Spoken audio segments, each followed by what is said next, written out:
Anak-anak kecil gitu yang biasanya bantu nyapu madam, datang kita akhirnya gambar bareng di sana gitu. Roda nasib bukan hal yang gagah atau bagaimana yang sederhana. Kita hanya ingin bergerak untuk menciptakan perputaran dalam siklus kita juga. Kalau belanja di minimarket mereka ada cerit itu panjang banget. Banget. Aku kemarin baru kebaca juga. Ada cerita-cerita dalam kamar mandi juga. Sana nggak ya? Oh, nggak usah dulu deh gitu. Mau jalan sekarang nggak? Nanti dulu deh. Malah nggak tahu nih ada apa gitu kan. Ditunda. Nggak taunya ada makanan datang.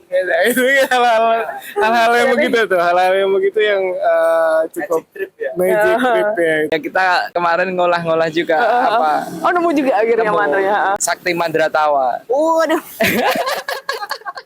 Ada arsip juga yang kita temu di Solo itu ya, di teman kita Ben itu punya kitab yang tentang tawa itu ada.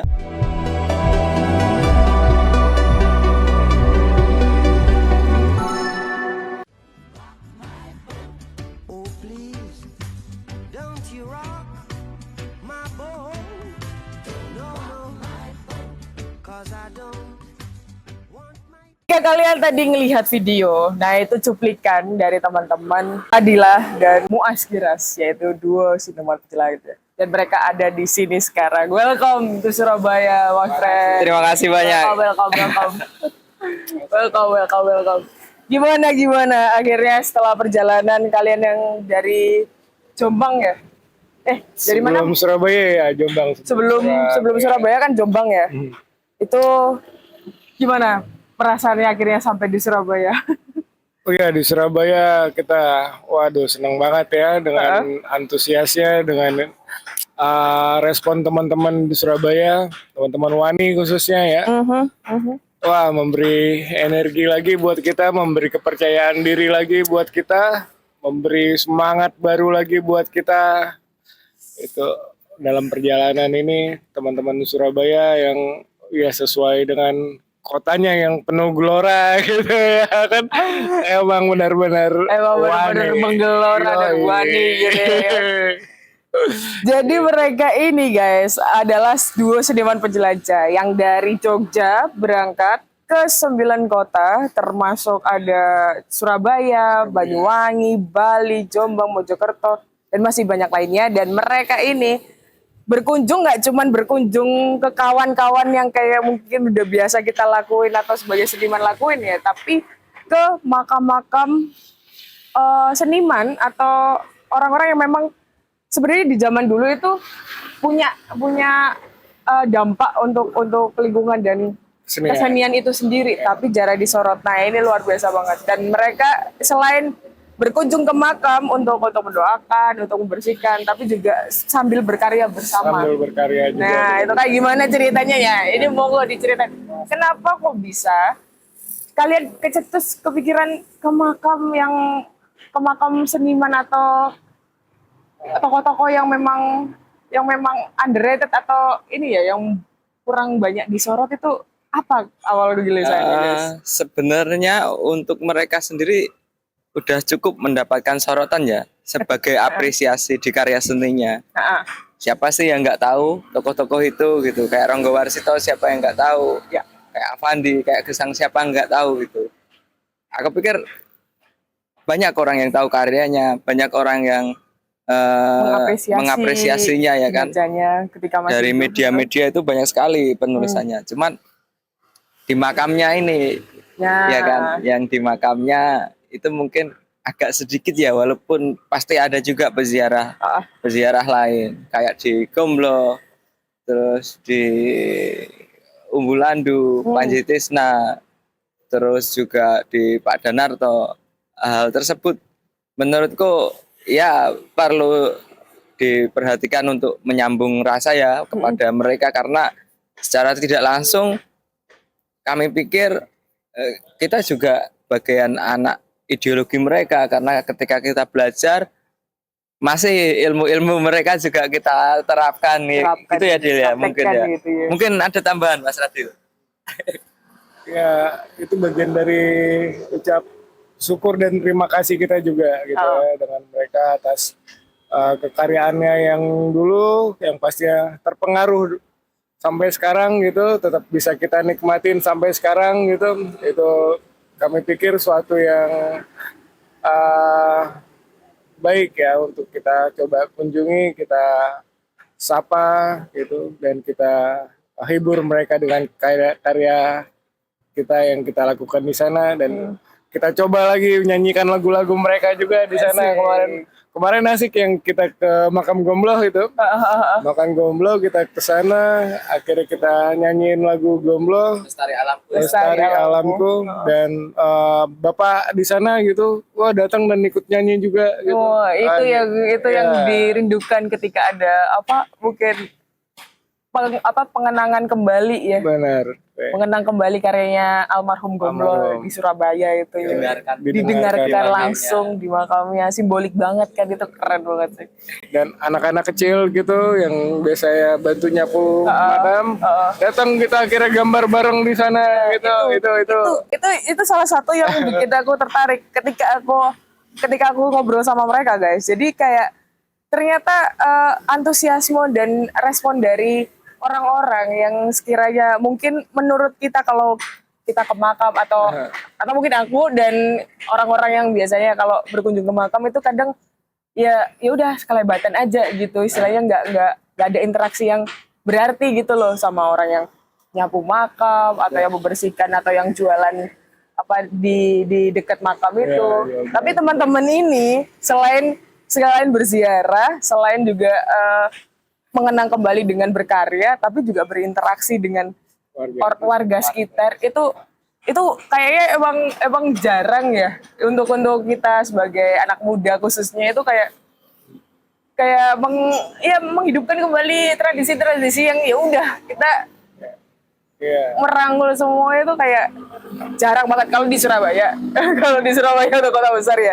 Mungkin kalau di Jogja sendiri, selain kalian berdua, apakah ada teman-teman yang praktek secara kayak gini? Apa memang inisiatif kalian aja gitu? Aku pikir mulai cukup ya, masif kayak kemarin beberapa digirli juga ke makam temen gitu untuk berdoa bersama. Terus kemarin di Pak Pram itu kan teman-teman Jogja juga berkunjung ke sana. Oh, yang 100 tahun untuk mengunjungi ziarah di sana juga. Dan itu juga biasa dilakukan. Pak Nasirun juga dia berkunjung ke makam-makam itu. Cuman sorotannya mungkin kurang beda ya mungkin. Iya. Terus kita kita bikin doa secara kesenian, terus kita bawakan di forum gitu. Betul. Mungkin perbedaannya di situ. Jadi kita berkesenian di situ, walaupun teman-teman mungkin juga gitu. Terus kita coba bikin yang agak panjang dan dibikinkan forum di setiap checkpoint yang kita datangi untuk menyampaikan narasi itu. Kita selalu sampaikan tentang arsip-arsip terdahulu itu loh, semangatnya yang tidak bisa kita pungkiri gitu. Itu kita terinspirasi. Pada periode momen tertentu itu sangat-sangat menggema karya-karya mereka dan bisa menjadi suatu memorabilia yang sampai sekarang pun masih didengarkan, masih eksis. Betul.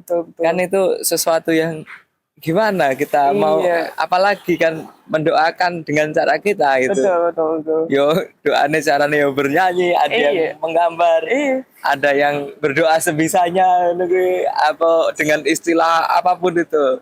Tapi di situ asik kita melebur gitu loh, dengan cara rupa, dengan cara musik, dengan orang yang apa gitu, campurkan kepercayaan itu bisa satu doa dengan berbagai cara itu. Keren banget. Dan itu sebenarnya kan kenapa konsepnya berdua, kenapa duo seniman penjelajah, itu bisa diceritain dikit nggak? Awal mulanya kalian, apakah kalian satu kampus kah atau satu tongkrongan, kayak gimana? Akhirnya tercipta Roda Nasib Art Funny Road ini ya kan? Jadi mereka ini duo Roda Nasib Art Funny Road ya, dengan belakang kita nih, ini adalah rumah berjalannya mereka ketika mengunjungi 9 kota itu dari periode 7 sampai 28 Februari. Ya. Itu ini. Dan itu gimana ceritanya awal mulainya tuh? Awalnya ya kami domisili di Jogja ya, domisili di Jogja. Aku sedang membangun studio dan Muas juga yang sepertinya stuck di studio, Ternyata gitu. Oke. Terus, wah gimana ya untuk pem- membuat atau merangsang ide-ide baru lagi gitu, macam itu. Akhirnya dengan beberapa kali ketemu dengan Muas ya, cuma 4 kali kita ketemu sebelum itu hasilnya. Cuma 4 kali kita ketemu dengan Muas, terus akhirnya oke, kebetulan ada rencana memang ke Bali gitu. Muas juga merespon dengan positif, terus ya kebetulan ada ini ya kendaraan yang bisa kita gerakkan gitu. wait, ini kendaraan siapa nih? Kendaraan Muas. kalian berdua? Muas. Oh, kendaraannya Muas. Oke, terus dimodifikasi ya, direspon sama. Oke, kita coba deh ini menjadi suatu studio berjalan gitu. Oh, iya. Nah, akhirnya suatu malam apa ya kita ngebuat apa ya yang asik gitu. Heeh. Iya, akhirnya ketemu deh itu Roda Nasib. Road, Funny Road gitu. Itu kalau pikir ya suatu yang roda ya kita Iya, iya, pakai iya. roda gitu Ha. cocok dengan relate ya dengan situasi kami waktu itu yang mencoba merubah situasi mencari penyegaran ide-ide baru macam itu terus juga membuat koneksi-koneksi baru gitu. Jadi memang roda nasib jadi. Tapi Akhirnya berarti itu persiapannya berapa lama, guys? Kalian sebelum take off dari Jogja itu? Maksudnya untuk kan modifikasi ini, terus habis itu juga mungkin sambung-sambung ke teman-teman dan persiapannya itu berapa lama? Butuh 1 bulan ya. 1 bulan, kurang lebih 1 bulan. Oh, lumayan cepet juga ya, berdua doang. Berdua ini, doang. untuk modifikasi mobil ini untuk. Modif emang udah. Kalau sebelumnya kan armada ini aku gunakan untuk kegiatan teman-teman di Jogja. Jadi Oh, mobil udah ready, cuman tinggal Ya, servis dikit lah ya Ya, kan, ya. servis entah ganti Supaya, oli atau apa. Tapi untuk ini udah seperti ini, cuman tinggal oke. biar enak di jalan kayak apa. Terus aku ketemu Radil waktu itu ada event di pantai gitu. Ya pang-pangan di pantai, terus ketemu di tempat Mas Imam itu. Kita ngobrol asik, ternyata ada sinergi yang sama dari pola-pola. Aku pikir dia dari Bali, aku juga di Bali, ada teman-teman yang ternyata temennya juga sama gitu kan. Yang kita juga membicarakan hal yang sama tentang keleluhuran atau tentang arsip-arsip itu. Tentang lingkungan, nyambung gitu kan, nyambung. Ininya. Terus dengan teman-teman dan aku sendiri yang gembel gitu kan, maksudku ya hidupnya gini-gini aja itu kan. Ya wes, ya, dari landasan-landasan kesederhanaan itu kita bergerak. Roda nasib bukan hal yang gagah atau bagaimana, yang sederhana. Kita hanya ingin bergerak untuk menciptakan perputaran dalam siklus kita juga, siklus kehidupan kita pribadi terutama ya, siapa tahu memancar ke manusia lain kan. Nah itu kayak di studio gitu ya kan, gitu-gitu aja kan.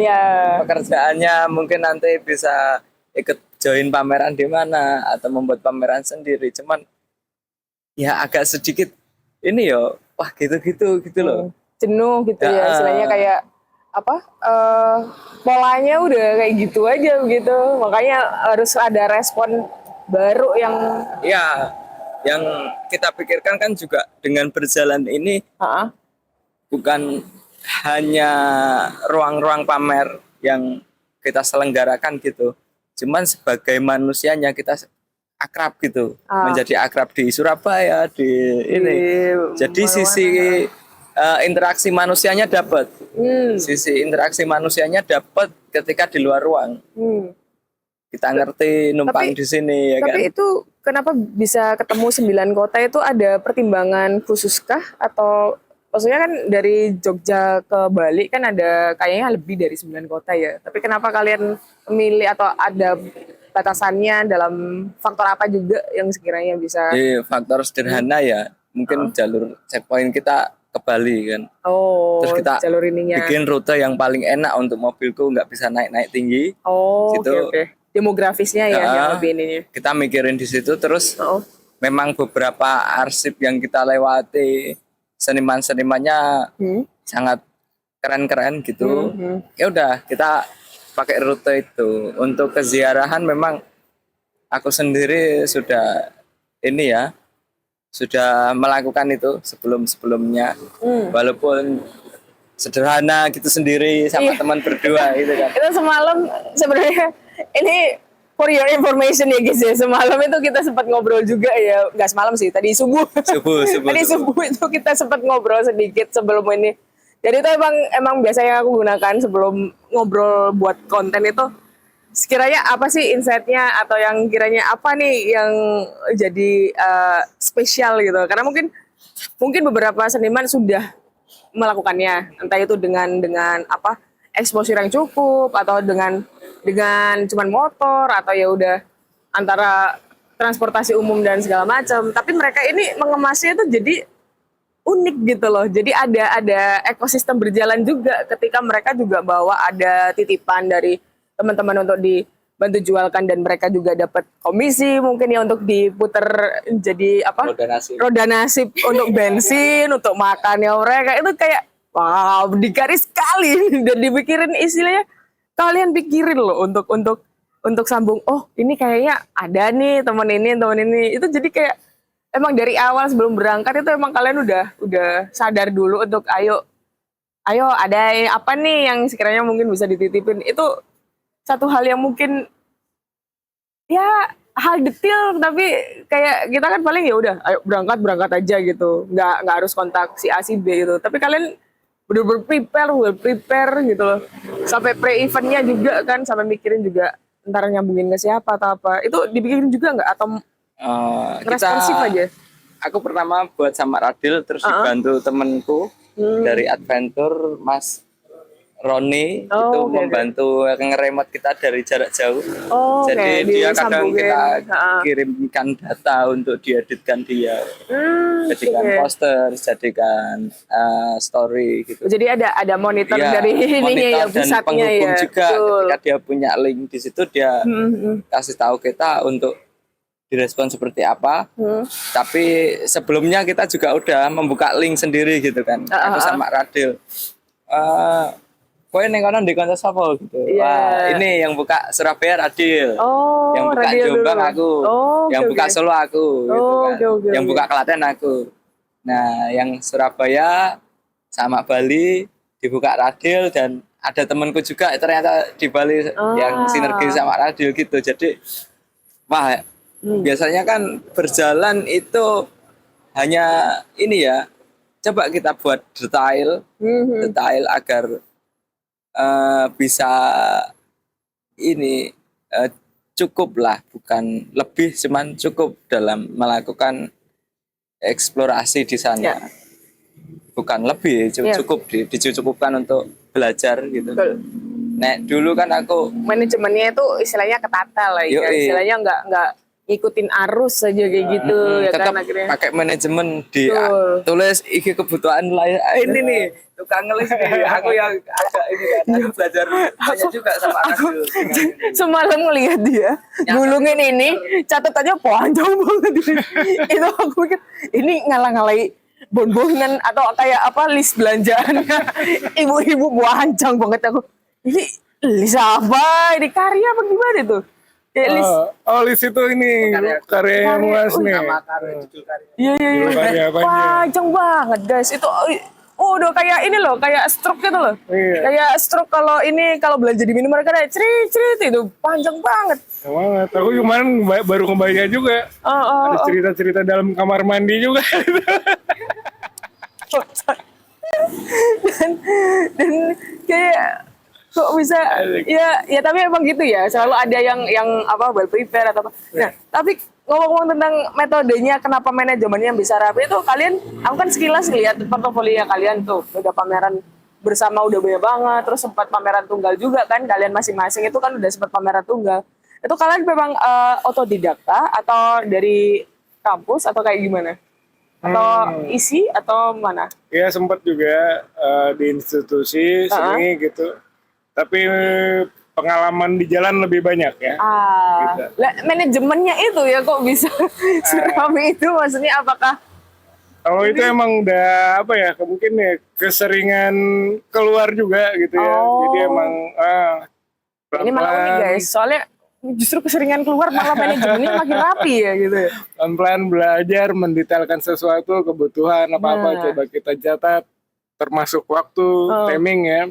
Kita di sini, di Surabaya masuk tanggal berapa sampai tanggal berapa gitu. Apa yang terjadi gitu. Masih notes gitu ya. Itu yang mungkin bakalan kita kembangkan untuk setelah ini selesai, mungkin kita bisa jabarin dengan dokumentasi yang ada gitu. Itu keren banget. Yang lainnya. Itu juga manajemen seni kan mungkin hal yang remeh ya buat seniman, karena mungkin kebanyakan seniman itu kan udah fokus berkarya kan. Cuman di sini tuh Radil dan Muas ini mendobrak itu juga ketika mereka berjalan, mereka berkarya, mereka bersosialisasi dengan warga sekitar, tapi manajemennya juga tetap jalan. Nah, itu aku rasain banget sih ketika kemarin di Dapuk jadi MC untuk acaranya mereka di Api Asmara Raya, pameran yang di Surabaya ini. Itu kayak emang well prepare banget gitu, apalagi dari Billy, terus dari teman-teman event organizer Wani itu kayak wah, walaupun cuma 2 hari kan kalian di Surabaya ini emang udah kerasa manajemennya itu udah tek gitu loh. Dan itu yang mungkin ya itu tadi dirindukan juga oleh seniman-seniman ketika hadirnya kalian itu bisa memantik teman-teman lainnya untuk ya kayak gini loh, masa kalah sih sama Radil sama Muas gitu ya aku rasain emang.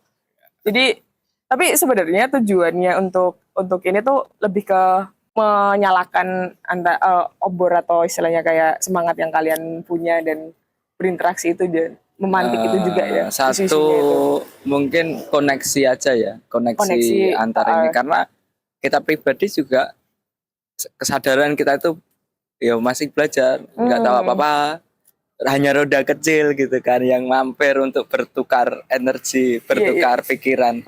Ya mungkin seperti itu, hanya keguyupan. Dan menurutku kebudayaan kita itu ya memang ada di gotong royongnya itu. Ternyata event ini yang kemarin 2 hari di Sengkuyung atau enggak diusung bersama-sama dengan teman-teman Wani, dan masih banyak juga ya teman-teman yang dari kampus Aksera itu Unesa juga ini bersinergi bersama.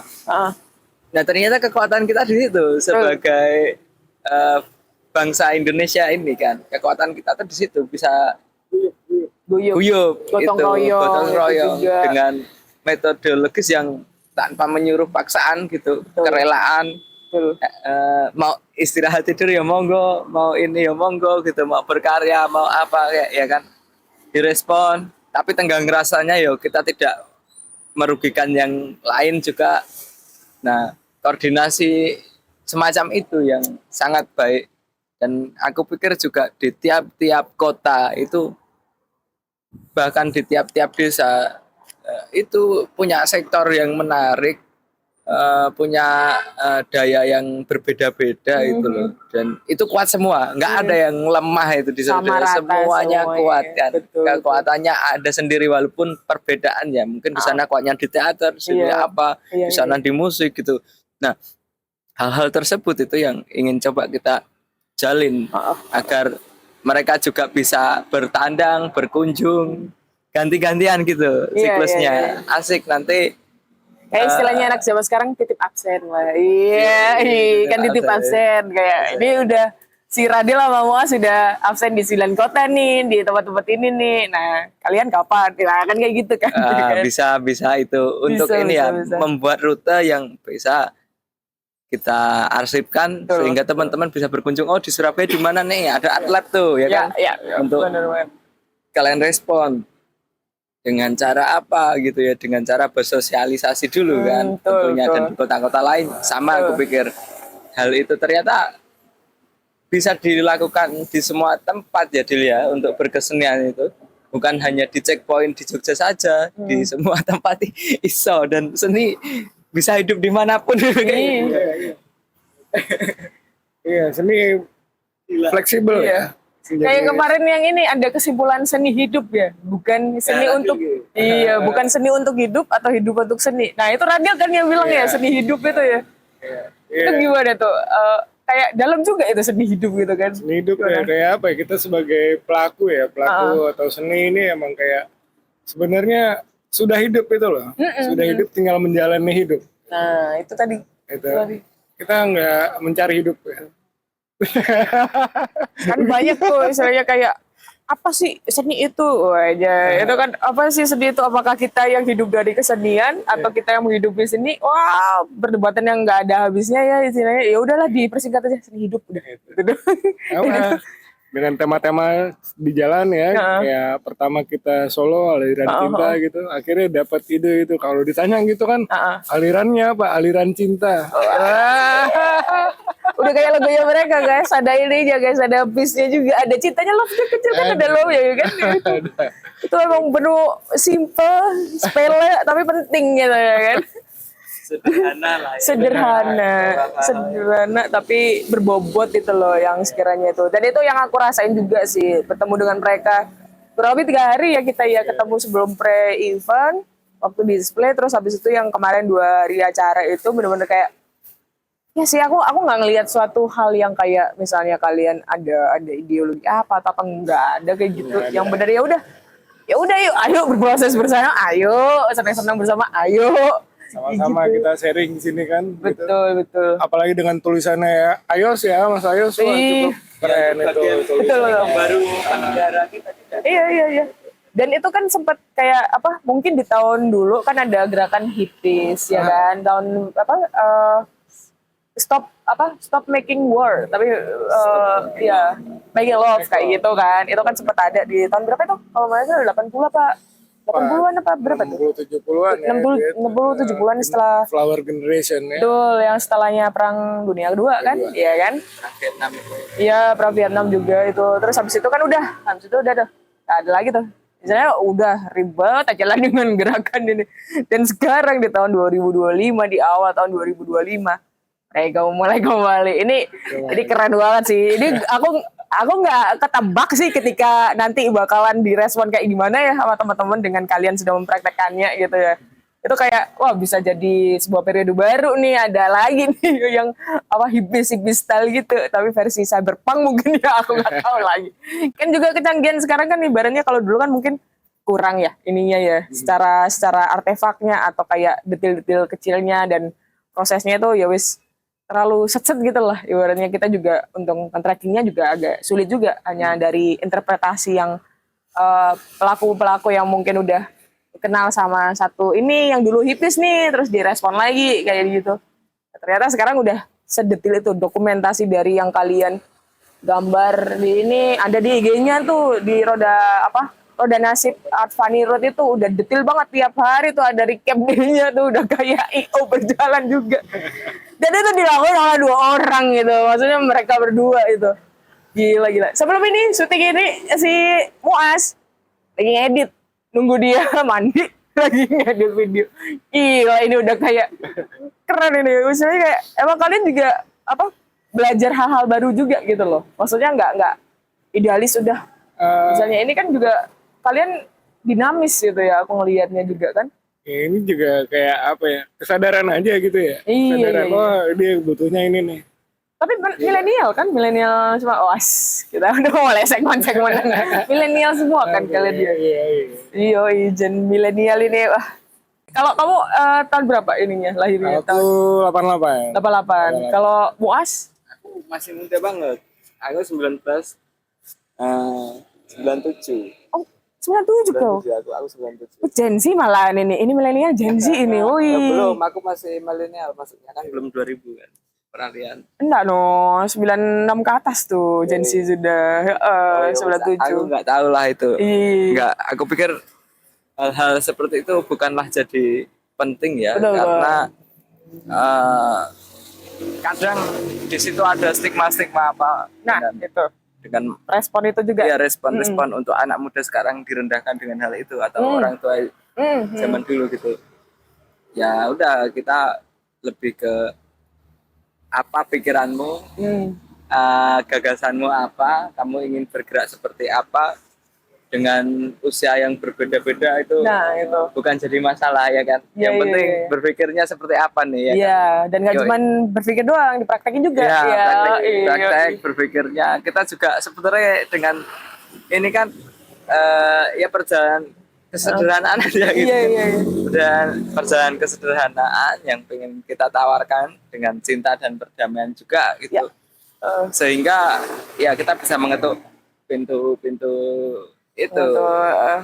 Itu yang pengen kita lakukan aja gitu. Nah, itu juga yang tadi, maksudnya ketika di zaman sekarang ya, semua kan ya udah pegang HP, udah kan, udah lupa ibaratnya kayak gimana menjadi manusia yang memanusiakan, dan menjadi manusia itu ibaratnya juga perlu interaksi loh, perlu face to face loh, nggak cuma dari HP doang kayak gitu kan, nggak cuma dari laptop aja kayak gitu. Nah, ini kayak sebuah pembaruan sih ketika kalian datang ke Surabaya khususnya, yang di mana kota gede yang bener-bener metropolit, istilahnya metropolitan gitu. Dan ya udah mereka dengan hippisnya itu kayak itu sebuah antitesa tersendiri ya, lakunya itu loh. Maksudnya kalian itu ngelakuinnya kayak berani banget ketika semua udah digital mulu ininya, kalian ya udah diimbangin aja sama bergerak gitu. Itu ada nggak sekiranya pionir atau contohnya atau referensinya kalian, misalnya si Muas lebih condong ke apa, gerakan apa kayak avant-garde atau apa, atau kamu ada nggak influence dari itu? Kalau ini aku ya satu influence-nya juga dari gerakan-gerakan terdahulu. Cuman aku ambil nilainya gitu loh. Kan banyak arsip gitu. Mungkin ya dari ziarah-ziarah itu mereka kehidupannya kan tahu kan. Bukan hanya di karyanya itu loh, membaca caranya mereka hidup itu yang ya wes sederhana dengan ini pengasingannya atau dengan berbaur dengan masyarakatnya. Nah, itu juga bagian arsip yang penting. Selain hanya karya, kita membaca cara hidup mereka. Itu kan juga bagian penting. Nah, dengan arsip-arsip itu, karena dia hidupnya begitu, itu bisa berpikir seperti itu. Nah, kita coba menyederhanakan ruang-ruang alam yang kita temui sekarang ini agar tidak, ya wis, ketika kita punyanya ini, ya gunakan dengan ini gitu, tanpa harus tendensi gengsi atau apa gitu. Ya gitu ya Dil ya. Boy yang apa kita punya kita respon untuk ini, karena kan kita kadang tuh mau melek gitu loh, melek sesuatu yang tidak kita punyai sehingga membuat itu ribet, terbatas. Akhirnya jadi terbebani juga. Akhirnya ya udah stop aja gitu. Padahal udah punya grand rencananya itu udah gede banget, tapi karena merasa ada kepemilikan atau ribet dengan sendirinya. Wah, akhirnya nggak. Iya, gitu. Kita coba simpelin menimbang, aja gitu kan. Kalau kalian itu simpelin aja, tapi ya udah dari situ udah. malah. Difungsikan. Nah itu. Fungsikan apa yang ada, macam itu. Terus juga apa ya, siklus gitu membaca keadaannya, tetap kita apa ya, mungkin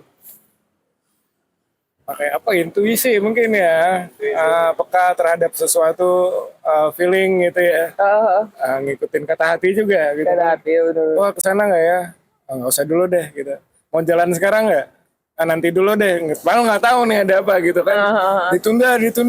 Nggak taunya ada makanan datang. Itu ya hal-hal yang begitu tuh. Hal-hal yang begitu yang cukup magic trip ya itu. Menaikkan apa? Kepekaan akan datangnya misalnya rezeki atau apa kayak gitu kan. Momennya gitu ya. itu loh. Momen gitu. Kita kayak kemarin mau ninggalin ke Candi ya di Mojokerto gitu kan, sempat mau ninggalin, kita datang tutup gitu, kita datang tutup, terus ya udah parkirnya nongkrong nggak jelas gitu kan, terus kedapatan apa tuh?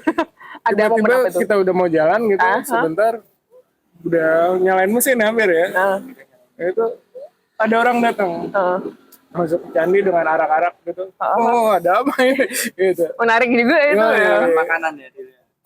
Terus mereka ternyata lagi ruat desa. Padahal kalian juga nggak tahu ada Nggak agenda tahu itu. ada hal gitu. Dan itu sekali. setahun sekali dan ya itu momen banget kan. Iya, iya. Daripada kami siang datang cuman pulang di candi gitu tanpa Akhirnya ngobrol-ngobrol juga sama itu dan belajar juga sama masyarakat yang masih menganut budaya itu. Gitu. kuncennya itu. Wah, jadi ini keren banget sih dan itu berarti karena pengalaman kalian yang memang di alam dan di jalanan ya istilahnya yang membuat jadi kepekaan itu makin tajam kan ininya. Mungkin So, ya. iya kan? Bisa itu. Maksudnya kalian juga merasakan itu sendiri kan sebelumnya itu baru akhirnya kayak ya udah karena terlatih kayak gitu ya udahlah gitu. Gitu. Ini aja nggak usah terlalu maksudnya sesuai dengan rencana gitu, ya kan? Terus juga ya menghindari konflik-konflik gitu ya itu harus itu. Di sana ada apa situasi semacam apa? Karena kan aku kebayangin kalian itu kan perjalanan toh, udah capek kan untuk perjalanan nyetirnya, perjalanan ininya, interaksinya pasti kan manusiawi kan ada capeknya kayak gitu. Tapi ada nggak momen yang akhirnya ada konflik atau istilahnya kayak ada huru hara yang tidak diinginkan gitu, ada nggak? Sejauh ini belum ya. Belum ya. Sejauh ini belum. Semoga nggak ada. Semoga amin. Karena Amin itu apa ininya tagline-nya mereka tuh selamat sampai tujuan. Waduh, cakep banget ya selamat itu. Emang karena itu selengeannya dari selamat sampai sama artnya itu. Iya. Belum lagi ditambah logonya mereka yang ada bisnya juga. Wah, itu udah ibaratnya kayak mantra, ibarat kalau ada mantra atau yang ada mantranya. apa tuh mantranya? Saksi mantra tawa. Ya kita kemarin ngolah-ngolah juga apa Oh, nemu juga akhirnya Nemu. mantranya. Sakti Mandra Tawa. Waduh. Sakti Mandra Tawa. Ini Itu bukan sebenarnya- Mandraguna ya, Mandra Tawa. Ya Mandra kan tawa kan. Mandra kan tawa. Ya selain Mandra Tawa. Iya bener nih, Mandra juga komedian. sebenarnya kita ngulik-ngulik hal yang lucu yang dikira sederhana, tapi kita ngulik itu ternyata ada meditasi tawa loh. Betul. Ada Iya, meditasi tawa. benar. Ada metode, Iya.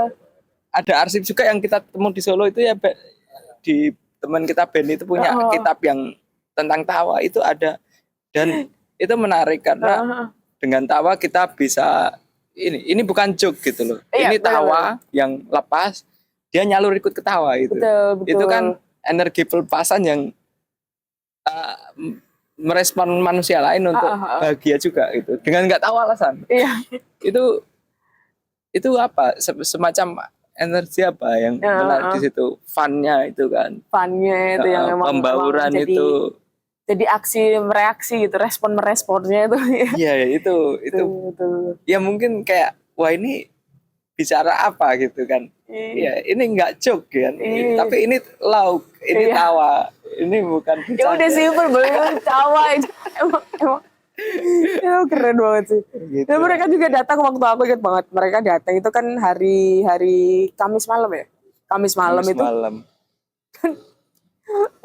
Aku first impression ketemu mereka tuh kayak ketawa gitu. Kenapa sih? Gak ada bahasan atau apa, tapi ketawa gitu. Tapi akhirnya ya udah cair aja sampai sekarang juga kayak karena itu ada Sakti Mandra Tawa ya itu. Wih. Ini stand up comedian, hati-hati lu jangan kontak ini mereka duluan nih yang ada Sakti Mandra Tawa nih. Malah dari anak seni rupa ada ini. Ini stand up comedian kan ini komika belum ada tuh, ya kan? Sakti Mandra Tawa tuh makanya coba lah ini sama mereka berdua nih. Cocok kalian juga untuk stand up comedian tuh kan ya. Ya kan? Maksudnya tahu ya, kita mungkin ini aja lah.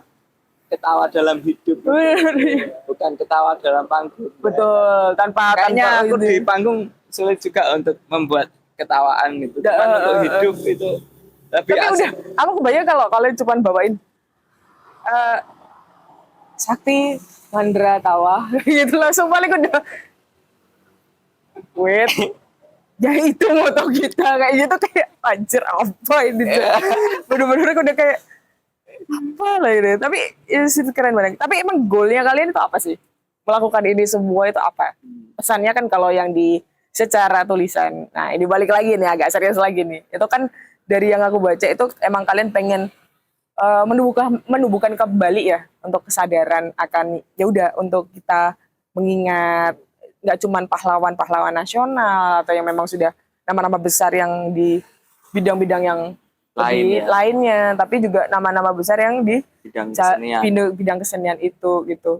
Apakah itu? Apa ada lagi yang goalnya setelah kalian balik ke Jogja? Itu apa? Ya, puncaknya ini? sebenarnya itu bukan goal ya, lebih ke harapan perjalanan, harapan perjalanan itu yang semoga.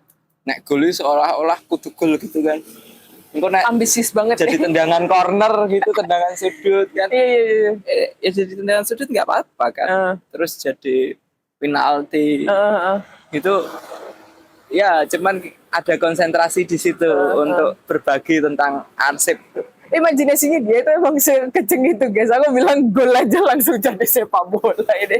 Emang anak seni itu emang ini ya kemana-mana ini. Jadi ya gitu Mbak, lebih ke responsif dengan apa yang sedang kita lakukan. Ya selebihnya hanya ornamen ya, ornamen dalam ruang-ruang atau jadi karya-karya gitu. Tapi yang menjadi ini apa karya kita ya perjalanan ini, seluruh perjalanan bertemu dengan tukang becak, bertemu dengan kemarin yang nyapu di makam anak-anak kecil gitu-gitu. Ya itu karya kita. Perjumpaan dengan Mbak gitu, dengan bersaudara kita langsung gitu berteman dan teman-teman Surabaya, Jombang, Sragen, nanti Klaten, Banyuwangi gitu, juga. Banyuwangi. Itu ya itu karyanya dan karya-karya arsip kan, karya lukis, karya musik, puisi itu karya-karya arsip kami. Ya kayak gitu mungkin. Ih, keren banget sih, keren banget. Radio mungkin sampai iki. Ada lagi ya ininya. Ngomong kayak gol. Kan diserang nih gara-gara gol. Gol ya. Ya apa ya kita mungkin coba lebih menjadi manusia aja ya. Iya. Macam itu. Karena emang Nafasmu emang ini sih, emang seni hidup itu udah. Kalau dia emang seni hidup itu udah mencakup banyak hal gitu ya ini kan. Ya, Manusia juga, entitas juga. Maksudnya ya yang kayak yang tadi subuh kita cerita itu yang tentang itu loh, interaksi itu gak cuman sama manusia doang loh, mungkin dia istilahnya dengan benda-benda yang ada di sekitaran itu, dengan alam, dengan energi segala macam. Terus juga memberitakan sudut-sudut yang tidak terlihat macam itu kan. Kadang kita memperhatikan apa yang tidak orang perhatikan gitu. Betul. Itu yang coba kita kabarkan juga gitu kan. Jadi mungkin ya informasi itu juga menjadi suatu goal itu sendiri gitu ya macam itu. Gitu. Itu keren banget sih, keren banget guys. Ini bener-bener kalau kalian pengen tahu lebih lanjut perjalanan mereka, ada IG-nya nanti di bawah ini, ada Roda Nasib Art Funny Road, dan masing-masing dari IG-nya juga ada. Dan nanti ini jadi take-nya ini hari Minggu. Ini kalian hari Senin ya ini ya. Di Senin ini. Senin ini mereka bakal lanjut ke Banyuwangi dan Bali. Ya. Banyuwangi dan Bali. Dan mungkin ini kan ini take-nya mungkin sebelum kalian berangkat, tapi mungkin akan tayang setelah berangkat, dan mungkin dari perjalanan mereka ini ada hal-hal yang mungkin kalian tidak tahu, pada akhirnya jadi tahu. Nah, itu bisa cari-cari sendiri di mereka ini, dan yang pasti keren banget mereka ini. Dan habis gini setelah 28 Februari itu yang ininya, apa rencana kalian berikutnya untuk aktivitas secara duo seniman penjelajah ataupun secara individu, apa planningnya? Atau ya udah lebih jadi manusia aja gitu, atau kayak gimana kalau planningnya kalian setelah 28 kita mungkin ngatur jadwal ya untuk balik ke Jogja gitu. Balik ke Jogja. Mungkin Terus? ada beberapa titik lagi yang kita hampirin. Oh, tetap ini ya, tetap nafasnya. Tetap moving gitu. Kita bikin rute lagi. Oh, jadi ada lanjutannya lagi gitu. Dari informasi yang udah kita dapat nih, gitu kan, dari olah data. Oke, olah data yang ini. Disampaikan dalam bentuk apa ya nanti kita bisa foto atau Ah. kamera. Tapi ada batasannya nggak sih kalian nanti ibaratnya titik berangkatnya, titik baliknya itu di Jogja apa lebih panjang lagi? Di Jogja. dulu. Di Jogja ya? Chapter Jogja. Oke, oke, oke. Anu Jogja, Bali PP gitu. Oke, oke, oke. Ya itu chapter yang Bali Jogja. Bali Jogja. Ya, nanti berarti ada chapter yang lain. Semoga. Semoga lah, amin lah, amin, amin. Karena konsep kayak gini seru dan mungkin buat kalian yang lihat dan tertarik ya ibarat ikut mau bersinergi dengan mereka ya tetap follow up mereka guys. Mungkin ya udah kita support sebisa mungkin ya. Mungkin kalian punya produk ya atau apa dan mereka ketika berkunjung ke kota-kota yang bakalan di chapter berikutnya kunjungi, ya udah pantengin aja tapi jangan lupa untuk tetap menjadi manusia yang memanusiakan manusia lain. Wajib. Itu epilog. Ada lagi nggak? Ada lagi nggak istilahnya pesan-pesan deh untuk ending episode Seniman Penjelajah ini kira-kira? Selain harapannya yang untuk menumbuhkan kesadaran kembali atau ya udah berjalan aja, ada lagi nggak ini ya? Buat pesan-pesan buat para penonton ini. Pesan-pesannya terima kasih semuanya. Udah dari karena sakti mohon wah ini lucu. Udah Radil ada lagi? Itu apa ya? Semangat dan sehat selalu. Jangan lupa makan. Jangan lupa makan. Jangan lupa ketawa. Bahagia. Iya. Jangan lupa merawat diri juga gitu. Keren banget. Itu terus ya tetaplah menjadi yang biasa aja gitu ya. Iya. Kita harus tetap selayaknya. Selayaknya. Sama-sama. Betul. Ya. Oke, Re. Oke, thank you banget Radil. Thank you banget Muas. Dan semoga selamat sampai tujuan. Dan jangan lupa guys, kalau kalian suka konten-konten ini, jangan lupa subscribe dan follow-follow mereka. Follow-follow mereka juga IG-nya di sebelah ini, oke? Jangan lupa, see you. Salam seni dan budaya, rahayu. Dadah. Sudah. Sudah selesai.